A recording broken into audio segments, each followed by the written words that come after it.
우리 아버지 하나님과 주 예수 그리스도로부터 오는 은혜와 평강이 교회 여러분들과 함께 하시기를 바랍니다.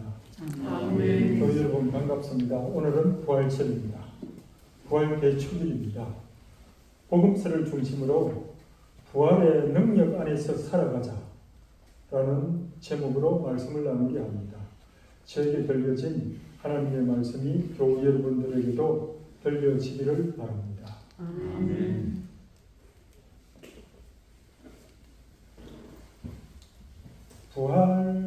부활절은 초기 기독교의 가장 중대한, 그것도 하나밖에 없는 유일한 축제였습니다. 그 증거가 역사에 남아있습니다. 초대교회는 성령 강림절이 언제인지 그런 논쟁은 한 일이 없습니다. 그런데 부활절은 서로 계산법이 달라서 논쟁을 하고 있습니다. 아주 이런 식입니다. 그래서 보통 우리들은 유대인의 달력을 따라서 이 부활절 기점을 잡아서 시작을 했습니다. 초기 기독교인들은 그래서 이제 부활 대축일에는 주로 새신자들이 세례를 받았고, 또 그 부활을 기념하다 보니까 매주일마다 이제 부활절이 된 것입니다. 그래서 이제 2000년 동안 사실 우리는 부활절을 주일마다 반복을 하고 있습니다. 우리는 지난 성삼일을 지내오면서 순환과 죽음 그리고 무덤에 묻히신 주님을 기렸습니다. 이제 비로소 우리는 부활하신 주님을 만납니다. 진정 돌아가신 분께서 부활하셨습니다. 살아계신 분 주 하나님을 만납니다. 오늘 우리는 부활의 소식을 누가복음에서 듣습니다. 주간 첫날 새벽 일찍이 그 여자들은 준비한 향로를 가지고 무덤으로 갔다. 안식일이 지난 다음 주간 첫날입니다. 주님의 날이 마침내 열립니다. 새벽 일찍이 갈릴리아에서 예수님과 함께 예루살렘으로 온 여성들, 금요일 저녁에 주님의 죽음과 안장을 목격한 여성들이 미리 준비한 향로를 가지고 무덤으로 옵니다. 예수님께서 오후 3시에 돌아가시고 해가 져서 계명에 따라서 쉬어야 하는 안식일이 시작되는 시점입니다. 여인들은 서둘러 예수님을 무덤에 모셔야 했기 때문에 기름을 바르는 예식을 위해 충분한 시간도 없었습니다. 예수님께 기름을 발라드리고 온 여인들이 발라드리려고 이제 무덤으로 간 여인들이 보니 무덤에서 이미 돌이 굴려져 있었습니다. 그래서 안으로 들어가 보니 예수님의 시신은 없었습니다. 무덤이 비어 있었어요.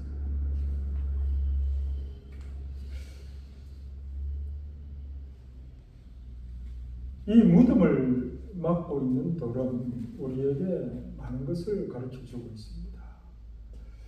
무덤을 막고 있는 돌은 있죠. 어찌 보면 순전히 제 생각이지만 사실 이 땅 위를 살아가는 우리 인생에 각자에게 다 돌이 있습니다. 무덤을 막고 있는 돌. 우리에게도 있습니다. 아주 큰 돌입니다. 어떤 돌입니까? 내 마음속에 나를 딱 가둬놓고 마음문을 막아버린 돌입니다. 또 어떤 돌입니까? 나와 너 사이에 소통을 가로막고 있는 돌입니다. 그것뿐입니까? 나와 하나님 사이를 갈라놓는 돌입니다. 이런 우리의 삶을 방해하는 돌을 치우는 것이 부활입니다. 무덤을 막은 돌은 우리의 삶을 방해하는 큰 장애물을 상징적으로 보여주고 있습니다. 우리의 인생에서 후회는 과거의 짐일 수도 있습니다. 어떤 후회 없는 삶이 있겠습니까?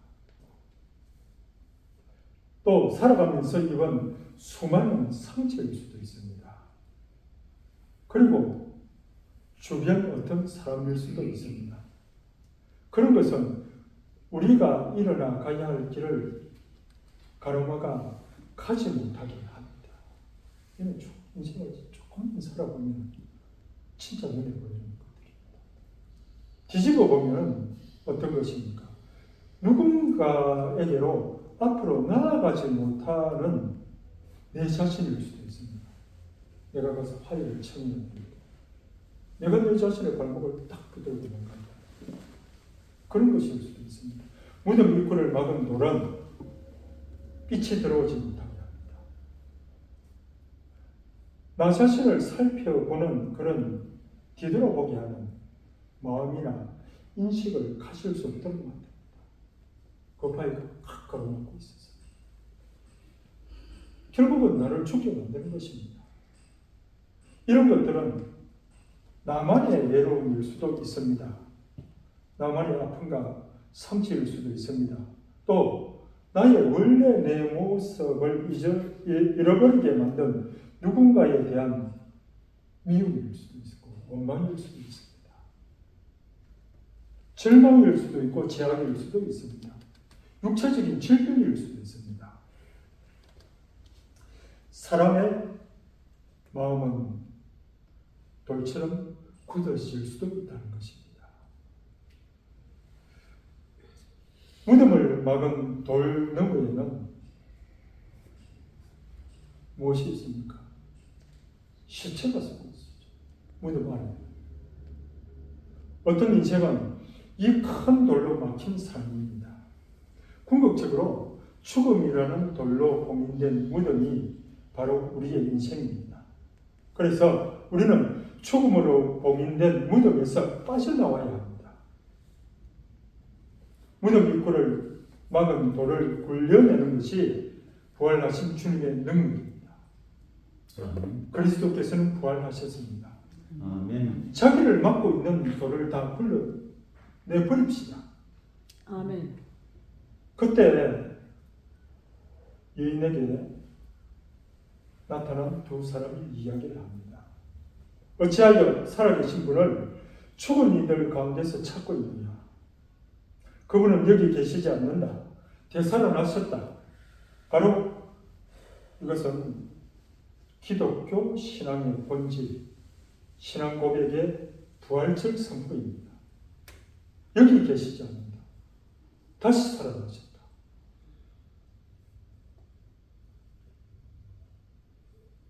사도행전은 뭐라 하지 않습니까? 하나님께서 다시 살리십니다. 하나님께서는 죽은 이들 가운데서 그분을 다시 일으켰습니다. 죽은 이들 가운데서 부활하시어 하나님의 아들로 확인된 우리 주 예수 그리스도이십니다. 누가복음서는 일일이 그들의 이름을 2000년이 지난 이후에도 우리에게 전해주고 있습니다. 막달라 마리아, 요한나, 그리고 야고보의 어머니 마리아라고 밝혀줍니다. 그리고 그들과 함께 다른 여자들도 사도들에게 이 일을 이야기하였다 합니다. 그리스도께서는 부활하셨습니다. 참으로 부활하셨습니다. 주님을 사랑했던 마리아, 끝까지 주님께서 끝까지 믿어주셨던 베드로, 그리고 주님께서 사랑했던 제자 요한, 이 세 사람이 부활하신 주님을 만나고 그분을 증거하고 있습니다. 세 사람은 한결같이 주님을 만나기는 간절한 열망을 품었습니다. 주님을 위해 자신의 일상과 자신의 목숨까지도 내어놓았던 분들입니다. 그렇게 해서 그들은 부활하신 주님의 은총의 빛 안으로 들어갔고, 그들은 죽음을 이기신 주님을 만났습니다. 자신의 죽음도 생명으로 바꾸어 놓았습니다. 우리는 자기 죽음을 스스로 이겨낼 수는 없습니다. 인간은 시간 앞에서 어쩔 수가 없습니다. 그 죽음을 적극적으로 마주하고 죽음을 만나려 나가야 합니다. 그러면 주님이 주시는 은총으로 그 죽음을 생명으로 바꿀 수 있습니다. 죽음을 적극적으로 마주하는 것은 부활하신 주님을 만나려는 간절한 우리의 소망입니다. 예수님의 얼굴을 쌌던 수건, 아마포와 함께 놓여 있지 않고 그 수건은 따로 한 곳에 개어져 있었습니다. 주님의 얼굴을 쌌던 수건이 따로 한 곳에 개어져 있었습니다. 여기서 부활하신 주님의 얼굴을 보기 위하여 준비가 되어야 하는 우리 자신에 대해서 깊이 묵상해야 됩니다. 정말 깊이 묵상해야 됩니다. 이제 부활하신 주님을 뵙기 위해 우리는 우리가 덮어 쓰고 있는 실속이 없는 겉모양의 수건, 이런 겉모양을 벗어서 내려놓아야 합니다. 그리스도께서는 부활하셨습니다. 단순한 육신의 소생이 아닙니다. 완전히 다른 생명의 모습이요, 다른 삶의 방식입니다. 그런 의미로 부활은 우리들에게 큰 변화입니다. 이것은 주님의 은총입니다. 부활하신 주님께서 우리에게 다가오십니다. 우리를 부르시고 변화된 삶을 요구하십니다. 우리 그리스도인들은 부활하신 주님의 증인으로서 그분을 믿고 선포하고, 믿고 선포하는 것을 내 삶으로 변화시키는 것입니다. 나아가 내 삶이 변화되어 다른 이의 삶을 죽음에서 생명으로 변화시키는 것이 우리들의 사명이고 우리가 가지고 있는 간절한 기대이고 소망입니다. 변화는 어떻게 이야기합니까? 바울이 이야기한 대로입니다. 바울이 표현한 대로 하면 죽은 이들의 부활도 이와 같습니다. 썩어 없어질 것으로 묻히지만 썩지 않는 것으로 되살아납니다.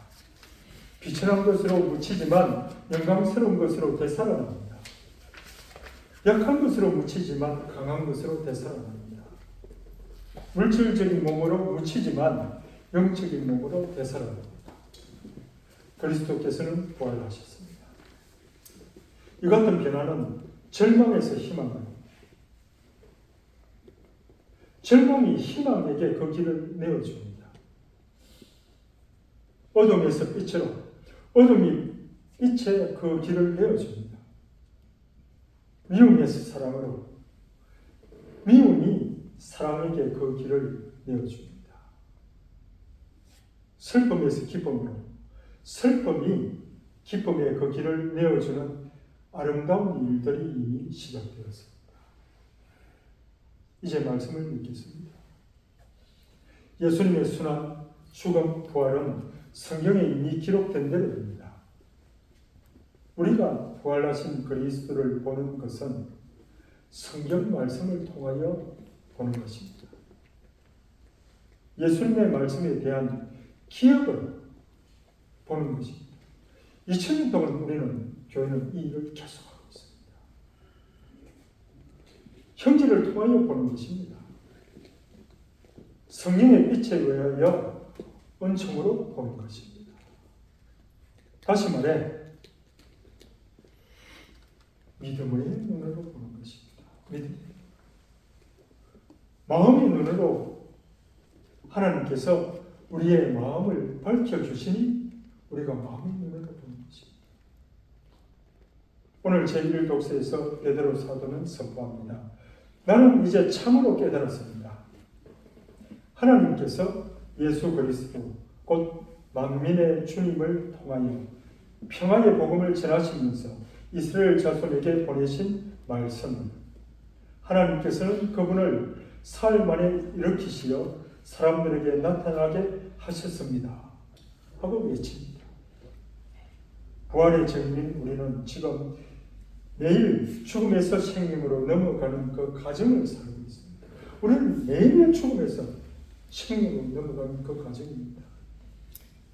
믿음의 땅이 우리를 더욱 깊이 내리는 과정을 살아갑시다. 아멘. 아멘. 우리 주님 성자 예수 그리스도께서는 부활하심으로 죽음의 권세를 물리치시고 우리에게 생명의 문을 열어주셨습니다. 오늘 주님의 부활을 기념하는 우리 모두의 죄와 죽음을 이기고 부활하신 그리스도의 능력 안에서 살아가시기를 간절히 바랍니다. 아멘. 그리스도께서는 부활하셨습니다. 참으로 부활하셨습니다. 아멘. 할렐루야.